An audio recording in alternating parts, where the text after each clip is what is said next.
जिस क्लासरूम में सुबह पढ़ती शाम को उसी क्लासरूम में उसके साथ बारी बारी से गैंग रेप किया जाता था। ये एक दिन दो दिन की बात नहीं है, बल्कि उस लड़की के साथ 2 या 3 महीने लगातार उसके साथ संबंध बनाया जाता है और उसे बेचारी ये जुर्म सहती रही।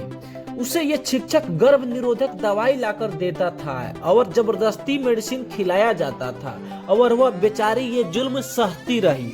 यह कहानी तब शुरू होती है जब वो लड़की ने जुलाई 2023 में घर से दूर 9वीं क्लास में एडमिशन लेती है। चूंकि घर से स्कूल काफी दूर था, इसीलिए वो हॉस्टल में रहना उचित समझी।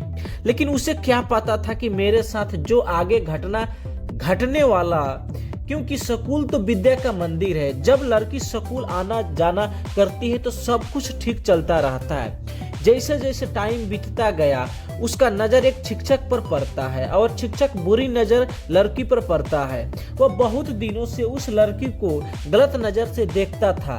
वह टीचर विज्ञान का मास्टर था और वह धीरे धीरे बच्ची के करीब आना शुरू किया। तब जब बच्चों को छुट्टी हो जाती थी, टीचर इरशाद उसे एक्स्ट्रा क्लास के बहाने छुट्टी होने के बाद भी रोकता था। 1-2 दिन ठीक चला, वह एक्स्ट्रा क्लास करके अपने हॉस्टल चली जाती थी। जब एक दिन ऊपर सबसे किनारे वाली क्लास में वो ले गए, वह पर ना सीसीटीवी कैमरा लगा है और ना ही कोई आता जाता था। जब टीचर उसके साथ जबरदस्ती संबंध बनाने लगा, यहाँ संबंध बनाने के लिए लड़की को मारता और पीटता भी। लड़की से जब संबंध बना लेता है तो वो पहले से अपना फोन रिकॉर्डिंग चालू कर रख लेता है और वीडियो भी लड़की का बना लेता है। जब लड़की ने बात अपने घर वालों को बताने की बात कही तो उसने वीडियो वायरल करने की धमकी दी।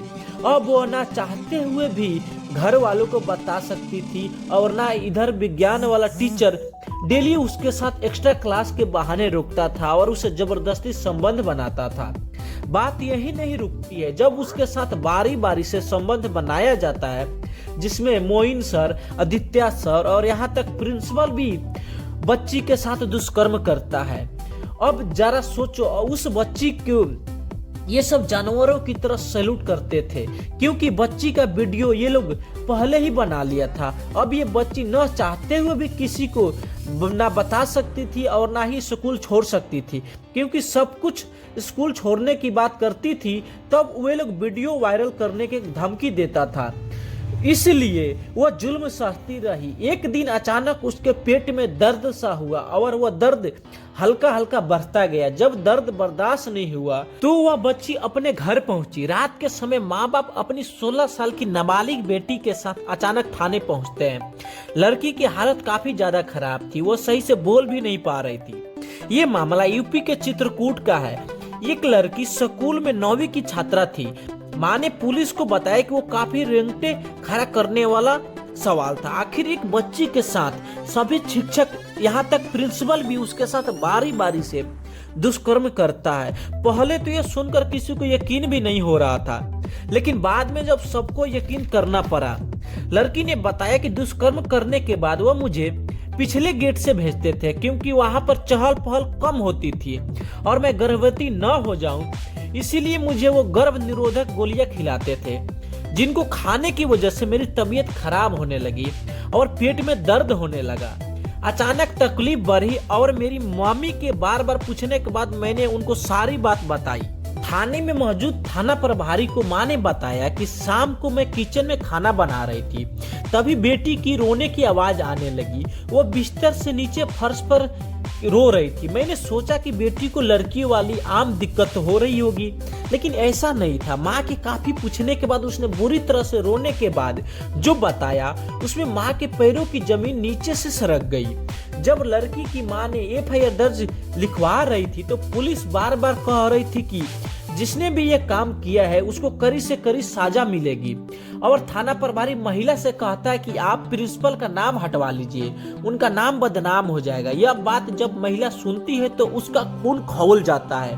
तब महिला बोलती है कि आज यह मेरी बेटी है, लेकिन यही मामला आपके बेटी के साथ हुआ होता तो आप क्या करते। इस पर थाना प्रभारी का गुस्सा 7वें आसमान पर चला जाता है। वहां पर बीजेपी का एक स्थानीय नेता बैठा हुआ था और वह प्रिंसिपल का बेहद खास था। वो भी प्रिंसिपल का नाम हटवाने की बात करता। और मैंने भी वही जवाब दिया जो जवाब थाना प्रभारी को दिया था। जब वहां की एसपी को जब यह बात पता चली तो उन्होंने पीड़िता और उसके परिवार से बात करते हुए जांच के लिए एक स्पेशल टीम गठित किया। उन्होंने टीम को आदेश दिया कि इसकी गहराई और जल्द से जल्द जांच की जाए। इसके बाद लड़की को मेडिकल के लिए भेजा गया। मेडिकल जांच में पता चला कि बच्ची को पेट में यूटिरस में सूजन है, जो कि काफी ज्यादा गर्भ निरोधक गोलियां खाने की वजह से हुआ है। एसपी ने भी गैंग रेप की पुष्टि की और 4 लोगों को गिरफ्तार भी कर लिया गया। इनमें से 2-3 तो टीचर है जिनका जिक्र लड़की ने किया था, लेकिन चौथा पीड़िता की बुआ का लड़का निकला। पीड़िता के परिवार ने बताया कि पुलिस ने आरोपी प्रिंसिपल को गिरफ्तार नहीं किया, जबकि उसके बुआ के लड़के को फंसाया जा रहा है। यही नहीं, पीड़िता ने जिस आदित्य को नाम लिया था उसकी जगह उसके दूसरे आदित्य प्रिंसिपल को लेकर पुलिस को कहना है कि हम इसकी जांच कर रहे हैं, जैसे ही सबूत मिलेगी हम उसके खिलाफ भी कार्रवाई करेंगे।